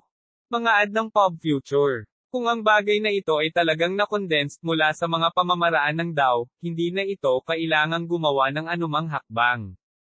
Sa isang pag-iisip lamang, maaari nitong mawala si Chinyu. Ito ay ang kapangyarihan ng Dao technique. Ang kakayahang maunawaan ang kahit kaunting bahagi nito ay isa ng magandang pagkakataon, hindi pa banggitin ang Dao technique mismo. Ang pag-iisip ay pumasok sa isip ni Chinyu. Sa susunod na segundo, ang figure ay tumigil sa paggalaw. Nakatingin lang ito kay Chinyu, at ang katawan ni Chinyu ay direktang pinalipad. Ito, totoo. Nagulat si Chinyu. Gusto talaga ng Dao technique na ito na tuluyang mawala si Chinyu. Sa sandaling ito, muling gumawa ng hakbang ang Dao technique. Sa isang pag-iisip, nagsimulang bumagsak ang katawan ni Chinyu. Hinugot sa kanyang katawan ang mga butil ng kanyang primordial spirit. Ang kanyang katawan ay naging lubhang madilim, at lahat ng bagay sa harap ng kanyang mga mata ay nagsimulang maging madilim. Napahamak. Napahamak ako. Nagngangalit si Chinyu. Nakatingin lang siya nang walang magawa habang nanlalabo ang kanyang katawan, at wala siyang magawa. Ito ay tanda ng pagkawasak ng kaluluwa. Kapag ang primordial spirit ay nabasag, wala nang iiral. Mula sa labas, ang katawan ni Chinyu ay ganap na walang sira, na ibang-iba sa dati. Ang Dao technique na ito ay tila binubura ang primordial spirit, divine sense, at consciousness ni Chinyu. Hindi. Buong lakas na nakipaglaban si Chinyu. Mahina niyang itinaas ang kanyang palad na para bang sinusubukang kunin ang mga pira-piraso ng kanyang primordial spirit na lumulutang sa hangin. Ngunit paano ito magiging kapaki-pakinabang? Parang walang kabuluhan ang lahat. Sa sandaling ito ng kawalan ng pag-asa, biglang may naisip si Chinyu. Bigla niyang inangat ang ulo niya at napatingin sa lalaking kulog sa harapan niya. Ito ay isang ilusyon. Ito ang mundo ng aking kamalayan. Biglang nagising si Chinyu. Ano ang kinalaman ng mundo ng kanyang kamalayan sa pamamaraan ng Dao? Sa madaling salita, sa kanyang kamalayan, siya ang tunay na Panginoon ng mundong ito. Kahit na ikaw ang Path of Heaven o ang Immortal Emperor, hindi mo maaaring hadlangan ang kamalayan at intensyon ng ibang tao. Sa pag-iisip nito, tila biglang naliwanagan si Chinyu. Tumigil siya sa pagpupumiglas at malamig na tumingin sa kulog na nasa harapan niya. Nagsimulang magtipon ang mga bakas ng Dao technique sa kanyang katawan. Hindi tulad ng mga gintong sinulid, ang kamalayan ni Chinyu ay parang mga pira-piraso. Dahan-dahan, parami ang mga fragment na nakakabit sa kanyang primordial spirit at tuluyang bomb alot dito. Ang nakapaligid na mundo ay nagbago din, at ang lahat ay tila nagbabago ayon sa isip ni Chinyu. Ang primordial spirit na hinubad sa kanyang katawan ay dahan-daang bumalik sa kanyang orihinal na katawan sa ilalim ng kamalayan ni Chinyu. Inangat niya ang ulo niya at tumingin sa langit. Gusto ko ng itim na langit, bulong ni Chinyu. Sa sumunod na segundo, naging itim ang langit. Ulan, sabi ni Chinyu sa mahinang boses. Peter Patter. Sa isang iglap, nagsimulang bumuhos ang malakas na ulan mula sa langit. Bumuhos ang malakas na ulan na parang lulunurin ang buong mundo. Gusto ko ng kotse. Sinimulan ni Chinyu na isipin ang mga bagay na hindi dapat lumitaw, ngunit sa kanyang kamalayan, walang tila imposible. Isang kotse ang biglang lumitaw sa mundo ng paglilinang. Nang makita ito, hindi mapigilan ni Chinyu na mapangiti. Ang panunuya na ito ay dahan-daang nagsimulang maging mapangahas at mayabang. Hahaha. Ang mga tawa ni Chinyu ay yumanig sa buong mundo. Sa lugar na ito, ako ang totoong Dao Technique. Biglang tumuro si Chinyu at lumapit sa lalaking kulog. Hindi gumalaw ang lalaking kulog. Nakatayo siya doon na parang na-freeze. Gusto kong mawala ka sa mundo ko ngayon. Sigaw ni Chinyu. Gusto kong pagsamahin mo ang aking Dao Technique at maging bahagi ko. Sa isang dagindong, nagsimulang magkapira-piraso ang katawan ng lalaking kulog. Ang asul na Dao Technique ay nawala at nagsimulang dahan-daang sumanib sa nakapalibot na walang laman at sa mundo ni Chinyu. 1839 na pagtungo sa yugto ng Reversion Void. Sa lugar na ito, tila si Chinyu lamang ang tunay na pamamaraan ng Dao. Ang tinatawag na Path of Heaven ay walang magawa sa mundo ng kamalayan. Ang taong kulog ay dahan-daang nawala at naging mga fragment ng Dao Technique, na lahat ay isinama sa malalim na mundo ni Chinyu. Sa sandaling ito, bumalik sa normal ang lahat. Sa malalim na mundong ito, magagawa pa rin ni Chinyu ang lahat. Makukuha niya ang halos lahat ng gusto niya, maging ang isang bato ay maging isang top-notch martial artist sa Mighty Realm. Gayunpaman, hindi nagtagal ay napansin ni Chinyu na may mali. Nakaramdam lang siya ng lamig sa kanyang likod, na para bang may naramdaman siyang kakilakilabot. Sa malalim na mundong ito, si Chinyu ay parang gumaganap sa papel ng Path of Heaven. Magagawa niya ang lahat ng gusto niya at makuha niya ang lahat ng gusto niya. Sa madaling salita, pareho ba ang Path of Heaven sa totoong mundo ng cultivation?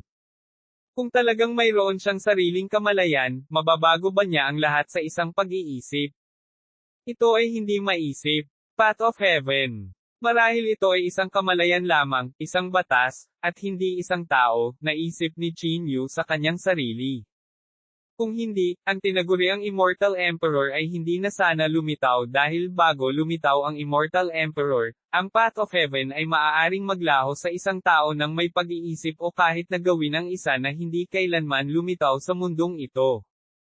Habang si Chinyu ay malalim ang iniisip, isang figure ang biglang lumitaw sa kanyang harapan. Lumiwanag lang ang figure, ngunit hindi pa rin ito makatakas sa mga mata ni Chinyu. Kanina lang. Ang figure na iyon ngayon lang. Napalunok si Chinyu ng kanyang laway, at ang hindi makapaniwalang hitsura ay sumilay sa kanyang mukha. Ito ay dahil ang figure ngayon ay lubos na pamilyar. Ito ay walang iba kundi si Chinyu mismo. Gayunpaman, sa mundo ni Chinyu, paano magkakaroon ng isa pang Chinyu? Sa tingin mo ba hindi ka magagapi? Sa sandaling ito, isang pamilyar na boses ang narinig.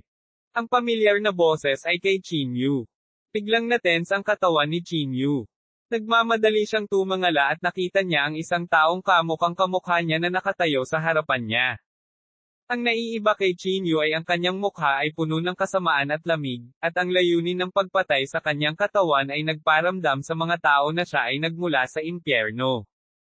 Impyerno? Satanas. Biglang may naisip si Chinyu. Ang iba pang Chinyu ay nginisyan din at sinabing, sa tingin mo kaya mo akong sugpuin. Lalong naging pangit ang mukha ni Chinyu matapos marinig ito. Oo naman, tulad ng naisip ni Chinyu, itong Chinyu, sa harap niya ay malamang na may kaugnayan kay Satanas. Sa mundong ito, ikaw at ako, ay pareho. Ikaw at ako ay nakikibahagi sa espiritual na mundong ito. Ang boses ng isa pang Chinyu ay nakakapanghina ng buto, na naging dahilan upang makaramdam ng ginaw si Chinyu. Nagmamadaling sinubukan ni Chinyu na gamitin ang kanyang divine sense para mawala ang ibang Chinyu sa kanyang harapan, ngunit wala itong silbi. Ibig sabihin, sa mundong ito, ang dalawang Chinyu ay may parehong kakayahan. Di man agad itong naging sanhi ng pagbabago ng ekspresyon ni Chinyu. Kung sasalakayin siya nitong si Chinyu na nasa harapan niya, tiyak na mabibigo siya sa kapighatiang ito. Ako ang totoong Chinyu. Hindi mo ako mapipigilan, sa sandaling ito, nagsalita si Chinyu. Habang nagsasalita siya, sumilay muli ang malamig at nakakatakot na ngiti sa kanyang mukha. Mga ad ng pop future. Habang umaalingaw-ngaw ang boses, unti-unting naglaho ang anyo ni Chinyu hanggang sa tuluyan na itong mawala. Puno ng pawis ang mukha ni Chinyu. Bigla niyang iminulat ang kanyang mga mata, only to find out his true body. Ang lahat ay parang panaginip, at ito ay lubhang hindi totoo. Ibinaba niya ang ulo at bakas pa rin ang mga sugat sa katawan. Ang malakas na enerhiya sa kanyang katawan ay nagpapahiwatig din na siya ay matagumpay na nakalusot at nakapasok sa yugto ng reversion void. Parang, hindi iyon panaginip. Huminga ng malalim si Chinyu. Dapat ay nasa sabik si Chinyu, ngunit sa sandaling ito, nakaramdam siya ng lamig sa kanyang gulugad at ito ay lubhang nakakatakot. Ang hitsura ng isa pang Chinyu ay nagparamdam sa kanya ng labis na pagkabalisa. Maaaring ang lahat ng ito ay may kaugnayan kay Satanas. Pulong ni Chinyu, at siya ay nawala saglit. Hindi nang ahas si Chinyu na isipin kung ano ang ibig sabihin ng tinatawag na kapalit. Pagkaraan ng mahabang panahon na nakaupo doon, si Chinyu ay tila nahuhulog sa malalim na pag-iisip. Sinubukan niyang gamitin ang kanyang divine sense para mahanap ang ibang Chinyu ngunit nabigo. Ang lahat ay parang panaginip na parang walang ibang Chinyu. Gayunpaman, ang lahat ng mga palatandaan ay nagpapahiwatig na ang lahat ng nangyari ngayon ay totoo. Lumipas ang oras. Sa isang kisap mata, 2 araw nang nakaupo doon si Chinyu. Gayunpaman, hindi ito maisip ni Chinyu. Hindi niya maisip kung saan nanggaling ang ibang Chinyu at kung bakit siya nagpakita. Isa itong sagot na hindi mahanap ni Chinyu sa ngayon. Para siyang napunta sa dead end, at hindi na siya makalabas. Pagkatapos ng buong 6 na araw, sa wakas ay unti-unting huminahon ang kalagayan ng pag-iisip ni Chinyu na parang unti-unti niyang tinatanggap ang katotohanan. Malinaw, ang sagot ay hindi alam. Ito ay isang sagot na magtatagal upang mahanap. Kaya naman, tumigil si Chinyu sa pag-iisip tungkol dito. Dahan-dahan siyang bumangon at sinubukang maramdaman ang lumalakas at nakakatakot na espiritual na kapangyarihan sa kanyang katawan. Dahil sa kanyang malakas na internal chi, si Chinyu ay puno ng kumpiyansa. Sa wakas ay nakapasok na ako sa reversion void stage. Ibinuka ni Chinyu ang kanyang bibig, ipinakita ang kanyang mapuputing ngipin. Hanggat tumuntong siya sa yugto ng reversion void, makakarating siya sa Zhongzhou. Sa buong Holy Region, ang reversion void stage ay maaaring hindi gaanong ibig sabihin. Ngunit sa larangan ng paglilinang na ito, tiyak na isa siya sa pinakamagaling sa kanyang mga kapantay. Walang ibang dahilan maliban sa katotohanan na bago dumating ang ginintoang edad, walang sinuman ang nagkaroon ng pagkakataong makapasok sa reversion void stage, maliban sa mga makapangyarihang magsasaka ng mas matandang henerasyon. Sa makatuwid, ang antas na ito ng cultivation realm ay mayroon ng lakas upang makipagkompetensya sa mga paborito ng kasalukuyang langit.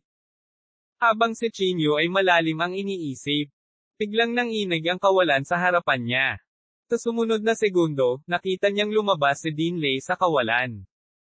Nagulat si Chinyu nang makita si Dinley. Dinley? Anong nagdala sa'yo dito? Nagmamadali siyang yumuko at sinabing. Kung hindi ako dumating, paano mo iiwan itong walang kamatayang libingan? Napangiti ng mahina si Dinley at sinabing. Nagulat si Chinyu. Dinley? Ikaw? Alam mo na nakalusot na ako. Hahaha. Hinaplos ni Dinley ang kanyang balbas at tumawa, ngunit hindi niya sinagot ang tanong. Inabot niya ang kanyang palad at sinabing may mahinang ngiti, "Tara na." Si Chinyu ay hindi nang ahas na magsabi ng kahit ano. Sinundan niya si Dinley, humakbang sa kawalan, at umalis sa walang kamatayang libingan. Hindi nagtagal, bumalik ang dalawa sa unang pangunahing rurok. Sa daw lecture room ni Dinley, magkatapat na nakaupo sina Chinyo at Dinley. Salamat, Dinley. Kung wala ang tulong mo, hindi ko alam kung gaano ako katagal bago ako pumasok sa reversion void stage, taos-pusong sabi ni Chinyo. Nasabi ko na ginagawa ko ito para sa kapakanan ng iyong ama, nakangiting sabi ni Dinley. Sa kabila ng kanyang sinabi, ang puso ni Chinyo ay puno pa rin ng pasasalamat. Sa sandaling ito, biglang iniba ni Dinley ang usapan. Sinabi niya ng may tame time na ekspresyon, may gusto akong sabihin sa iyo, ngunit kailangan mong pigilan ang iyong emosyon. 1,840 pagkilala sa matandang kakilala. Bahagyang kumunat ang noo ni Chinyo. Bigla siyang nagkaroon ng premonition sa nangyari. Dinley? Mangyaring magsalita, sabi ni Chinyo sa malalim na boses. Si Dinley ay humigop ng tsaa, pagkatapos ay sinabi ng may seryosong ekspresyon, may nangyari kay Juwo. Ano? Sa sandaling sinabi niya iyon, tumayo si Chinyo. Tumingin siya kay Dinley at sinabing, ano ang problema ni Juwo? Ano ang nangyari sa kanya? Tandang padamdam. Huwag kang mabalisa, winagayway ni Dinley ang kanyang kamay at sinabing. Umupo tayo at mag-usap. Kinagat ni Chinyo ang kanyang mga ngipin. Bagamat sabik na sabik siya ay umupo siya ng masunurin. Nangako ako sa iyo na aalagaan mong mabuti si Juwo, ngunit may nangyaring hindi inaasahan, sabi ni Dinley na may damdamin. Pagkatapos noon, sinabi ni Dinley kay Chinyo ang nangyari. Napakalamig ng mukha ni Chinyo matapos marinig iyon. Juwo? Ang taong ito. Hindi napigilan ni Chinyo ang pagngangalit ng kanyang mga ngipin. Ang lalaking ito ay mukhang walang pakialam, ngunit sa totoo lang, siya ay Maeslan. Siya ay tila hindi kailanman pinuproblema ang sinuman. Ano man ang nangyari, gusto niyang lutisin ito ng mag-isa. Lalong nahirapan si Chinyo, at puno ng guilt ang kanyang puso. Sa sandaling ito, iniunat ni Dinley ang kanyang palad, at isang imahe ang biglang lumitaw sa harap nila. Tuldok. Ito ang imahe ni Juwo na nakasabit sa pader ng lungsod ng Tianyansek. Juwo. Nang makita ito, agad na tumayo muli si Chinyo. Ang mga taong dumaan ay nagmumura kay Juwo, habang si Li Yingying sa pader ng lungsod ay may tagumpay na tingin. Sa pagtingin sa pangit na mukha ni Li Yingying, mas naging malamig ang ekspresyon ni Chinyo. Huminga siya ng malalim at malamig na sinabi, Li Yingying. Hindi ka pa talaga patay. Pagkasabi nito, tumalikod si Chinyo at aalis na sana. Ngunit sa sandaling ito, itinaas ni Dinley ang kanyang palad at hinaronggan ang daan ni Chinyo. Saan ka pupunta? Walang pakialam na tanong ni Dinley. Ililigtas ko si Juwo, nagngangalit si Chinyo at sinabi. Maaaring nasa kamay nila ang Saint Weapon. Pupunta ka ba doon para patayin? Walang pakialam na tanong ni Dinley. Natahimik si Chinyo. Kahit na nakapasok na siya sa reversion void stage, ganap na imposibleng labanan ang Saint Weapon. Pag-isipan natin ng mahaba ang bagay na ito. Siguradong mabibigo kang gawin ang tama kung ikaw ay pabigla-bigla, sabi ni Dinley. Medyo kumalma si Chinyo matapos marinig ang sinabi ni Dinley. Tama ka, Din, bahagyang yumoko siya at sinabi. May isa pang balita. Nandito ang kaibigan mong si Chiang Mang, biglang sabi ni Dinley. Chiang Mang. Natigilan si Chinyo. Mabilis siyang nagtanong, Dinley, nasaan si Chiang Mang ngayon? Ngumiti si Dinley pero hindi umimik. Muli niyang ikinaway ang kanyang kamay, at isang imahe ang bumungad sa kanila. Mga ad ng pop future. Ang larawan ay si Chiang Mang na nagdudulot ng kalituhan sa Thunder Courtyard. Nawala si Chinyo sa mga salita nang makita ang eksena. Ang taong ito ay walang ingat pa rin gaya ng dati. Hindi mapigilan ni Chinyo na mapangiti ng mapait. Sige. Gawin mo ang kailangan mong gawin. Kung paano ililigtas si Juwo, depende sa iyo. Ikinaway ni Dinley ang kanyang kamay. Mabilis na tumango si Chinyo. Malalim siyang yumuko kay Dinley at sinabing, Salamat, Dinley. Pagkatapos ay tumalikod si Chinyo at umalis sa Thunder Courtyard. Sa Demon Slaying Peak, isang malaking grupo ng mga tao ang nagtipon sa tirahan ng kuweba ni Chiang Mang. Ang grupong ito ng mga tao ay tila naglalaro ng baraha sa pangunguna ni Chiang Mang. Bilang instigator, natural na nagtrabaho si Chiang Mang ng husto, patuloy na sumisigaw sa karamihan. Tahimik na naglakad si Qin Yu sa likuran niya at tumingin sa larong nasa harapan niya. Di man it, marunong ba kayong maglaro? Hindi ka pwedeng maglaro ng ganito. Oh my God, blockhead ka talaga. Pilasan mo, ibigay mo sa akin. Turuan kita. Habang pinapanood ang eksena, ngumiti si Qin Yu nang hindi nagsasalita. Tumayo siya sa likod ni Chiang Mang at walang pakialam na sinabi, ang palayok na tinatawag na itim ang tekor. Hindi ka rin ganoon kagaling. Kalokohan. Ako. Tumalikod si Chiang Mang at magmumura na sana. Ngunit nang makita niya ang mukha ni Qin Yu, natigilan siya sa mismong lugar. Qin Yu. Di man it. Pagkatapos magmura, hinailan ni Chiang Mang si Qin Yu sa kanyang mga bisig. Tumulo ang luha sa mga mata ng magaspang na lalaki. Niyakap niya ng mahigpit si Qin Yu at sinabi sa tonong humihikbi, sa wakas, makikita na rin kita. Bakit ang tagal mong dumating? Puno rin ng emosyon si Qin Yu. Tinapot niya ang likod ni Chiang Mang at napangiti, tama na. Huwag mong hayaang pagtawanan ka ng iba. Noon lang bumalik sa katinoan si Chiang Mang. Tumingin siya sa mga tao sa paligid niya, iwinagayway ang kanyang kamay, at sinabing, umalis na kayo rito. Hindi na ako naglalaro ngayon. Sure. We wouldn't dare to interrupt your romantic time, pabirong sabi ng mga tao sa paligid niya. Pumunta ka sa impyerno. Nakangiting saway ni Chiang Mang. Matapos maghiwa-hiwalay ang mga tao, tumingin si Chiang Mang kay Qin Yu at medyo nasasabik na sinabi, kamusta ka? Ayos ka lang ba? Fine.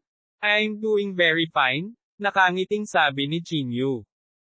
Pagkatapos nito, sinabi ni Qin Yu kay Chiang Mang ang tungkol sa kanyang karanasan, kasama ang katotohanan na nakarating siya sa Holy Region makalipas ang 1 taon. How about you? Saan ka bumaba pagkatapos mong dumating sa Holy Region from Earth noon? Tumingin si Qin Yu kay Chiang Mang. Ang teleportation formation na nagdala sa amin sa Holy Region noon ay nagkaroon ng problema sa kalagitnaan, sabi ni Chiang Mang sa malalim na boses. Nahulog kami dito at halos mamatay sa formation. Hindi mapigilan ni Qin Yu na magulat. Akala niya ay darating si Chiang Mang at ang iba pa sa Zhongzhou at hindi niya inaasahan na magkakaroon ng ganoong problema. Sa kabutihang palad, nakaligtas ako at nahulog sa Crimson Moon Continent. Nang muli akong magising, maraming araw akong walang malay, patuloy ni Chiang Mang. Bahagyang tumango si Qin Yu at nagtanong, paano si Yao Meng at ang iba pa? Kumusta na sila ngayon? Napabuntong hininga si Chiang Mang at sinabing, nagkaroon ng problema sa formation. Lahat ay nahulog sa formation at nagkahiwalay. Paggising ko, mag-isa akong nakahiga sa desyerto. To be honest, I've been trying to find you. Sa kasamaang palad, walang balita hanggang hindi nagtagal, may nakakita sa akin na nag-claim na mula sa pamilya yan. Natahimik si Qin Yu. Hindi niya inaasahan na haantong sa ganito si Chiang Mang at ang iba pa. Sa madaling salita, wala kang ideya na hindi ako nakarating sa Holy Region, sabi ni Qin Yu. Tama, sabi ni Chiang Mang na may mapait na ngiti. Hanggang sa sinabi mo sa akin ngayon na napagtanto kung hindi ka pumasok sa Porma Sion. Ito ay talagang isang biro, hindi napigilan ni Qin Yu na mapangiti ng mapait. Pagkatapos ay nagdala si Chiang Mang ng kaunting alak, at nagkwentuhan ang dalawa habang umiinom. Sinabi sa kanya ni Chiang Mang ang lahat ng naranasan niya mula noong dumating siya sa Holy Region, at sinabi sa kanya ni Qin Yu ang lahat ng naranasan niya sa panahong ito. Sa huli, hindi napigilan ni Chiang Mang ang umiyak. Pinunasan niya ang kanyang mga luha at sinabi sa sobrang sakit, sa totoo lang. May tumuloy sa akin sa Crimson Moon Continent noon.